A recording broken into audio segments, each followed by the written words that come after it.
हरियाणा की CM flying और स्वास्थ्य विभाग की टीम ने गुरुवार को अंतर्राज्यीय किडनी रैकेट को पकड़ा है, जिसकी छापेमारी गुरुग्राम में सेक्टर 39 के बिल पाला होटल में हुई है। छापेमारी में वहां पर एक मोहम्मद शमीम नाम का शख्स मिलता है। मोहम्मद शमीम बांग्लादेश का निवासी है। उसको 2 महीने पहले ही भारत फर्जी पासपोर्ट बनवाकर लाया गया है। मोहम्मद शमीम का ट्रांसप्लांट है वो फोर्टिज अस्पताल जयपुर में किया गया। मोहम्मद शमीम की कहानी आपको बता देते हैं कि मोहम्मद शमीम किस तरह से जयपुर आता है और उसकी प्रक्रिया क्या रहती है कि ट्रांसप्लांट किया जाता है। आपको हम बता दें कि मोहम्मद शमीम को सोशल मीडिया से किडनी प्रत्यारोपण का एक ऐड देखता है और उससे वे कांटेक्ट करते हैं। एजेंट होता है मोहम्मद मुर्तजा अंसारी। मोहम्मद मुर्तजा अंसारी से जब कांटेक्ट होता है शमीम का, तो उसे मोहम्मद मुर्तजा अंसारी फर्जी पासपोर्ट के द्वारा भारत बुलाता है और बांग्लादेशी करेंसी 4 लाख टका में सौदा कर लेता है। मोहम्मद शमीम को फोर्टिज अस्पताल जयपुर में किडनी ट्रांसप्लांट किया जाता है। उसके बाद डे केयर के लिए सेक्टर 39 गुरुग्राम में होटल बिलपाला में रोका जाता है। होटल रोहित का है। रोहित के साथ ही 4 मरीजों को भी पुलिस ने छापेमारी के दौरान पकड़ा और अभी गिरफ्तारी जारी है और छापेमारी में क्या कुछ सूचना मिलेगी, इस पर भी सूचना जारी जल्द ही होगी। आपको हम बता दें कि कौन कौन इसमें शामिल रहा है। हम आपको सीधे तौर पर बता देते हैं कि जब भी किडनी ट्रांसप्लांट होती है तो उसमें डोनर और रिसीवर का रिश्ता होना तय है।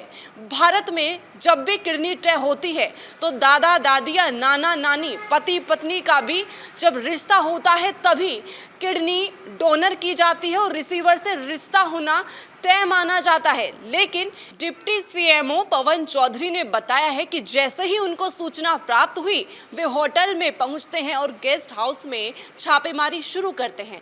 वहां पर मोहम्मद शमीम मिलता है और शमीम से पूछताछ से पता चलता है कि उसका किडनी ट्रांसप्लांट है वो जयपुर के हॉस्पिटल फोर्टिज में हो चुका होता है। उसके साथ ही 4 और मरीज मिलते हैं, जिसमें एक का किडनी ट्रांसप्लांट हो चुका है और 2 का होना बाकी है, जिसका तय है कि उसका फोर्टिज अस्पताल में ही होगा, जैसा मरीजों ने बताया है।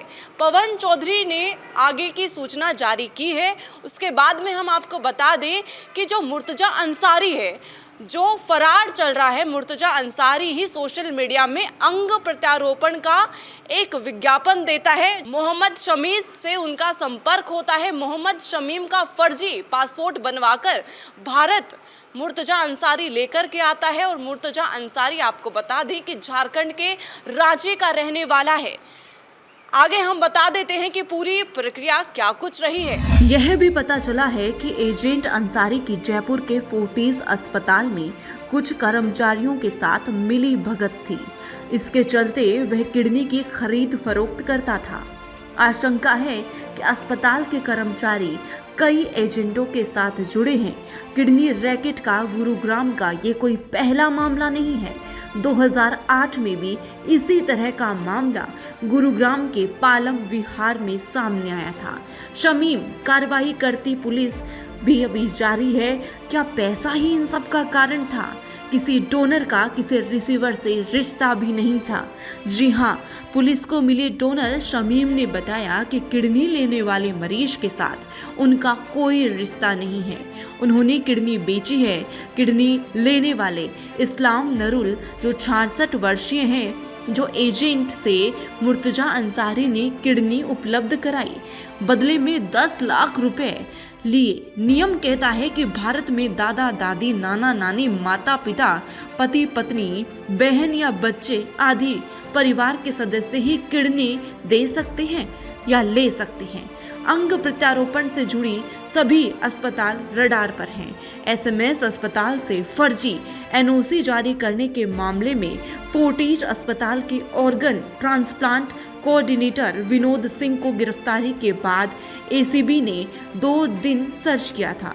ट्रांसप्लांट से जुड़ी 30 फाइलें जब्त की थी। एसीबी फोर्टिस और EHCC हॉस्पिटल से फाइलें जब्त कर चुके हैं। हालांकि कार्रवाई केवल निजी अस्पतालों के कोऑर्डिनेटरों तक ही पहुंच पाई है, जबकि एसीबी ने SMS अस्पताल के सहायक प्रशासनिक अधिकारी गौरव सिंह से 75 NOC कंप्लीट 175 अनकंप्लीट जब्त की थी। गौरव का ऑफिस सील कर दिया गया है। 1000 से ज्यादा NOC जारी करने की बात सामने आई थी। ऐसे में अंग प्रत्यारोपण से जुड़े प्रदेश के सभी अधिकृत निजी अस्पताल जांच के दायरे में आ रहे हैं। ट्रांसप्लांट के लिए NOC जारी करने की तैयारी कर ली गई है। इसके लिए 9 अप्रैल को बैठक होगी और उन मरीजों के लिए NOC जारी की जाएगी जिनका ट्रांसप्लांट अटक गया था।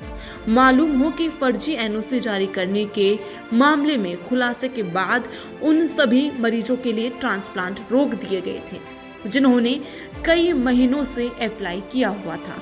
अब इन सभी मरीजों को फिर से फाइल की जांच होगी और परमिशन दी जाएगी। दैनिक भास्कर ने 5 अप्रैल को ही ऐसे मरीजों को बेड़ा और उजागर किया था जिनके ट्रांसप्लांट अटके थे और उनकी जिंदगी अल में फंसी हुई थी। सवाल ये है कि कमेटी अलग क्यों नहीं है? सरकार ने ये तो तय कर दिया है कि मरीजों के लिए NOC जारी हो जाएगी, लेकिन चौंकाने वाली बात तो ये है कि SMS की वही पुरानी कमेटी ही NOC जारी करेगी, जबकि इसके सदस्य संदेह के घेरे में हैं। ऐसे में सरकार को एक अलग कमेटी बनाकर ताकि भविष्य में किसी भी तरह के सवाल खड़े नहीं हो।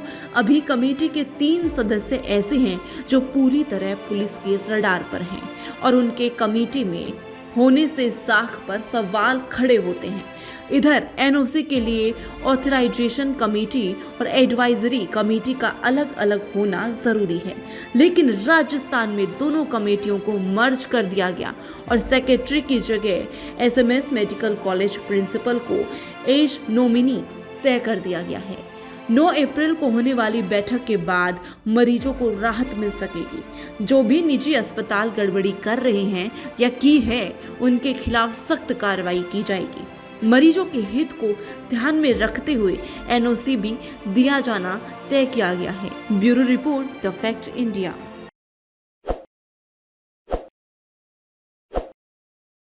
ताज़ा खबरों के लिए विजिट करें द फैक्ट इंडिया की वेबसाइट और डाउनलोड करें द फैक्ट इंडिया ऐप।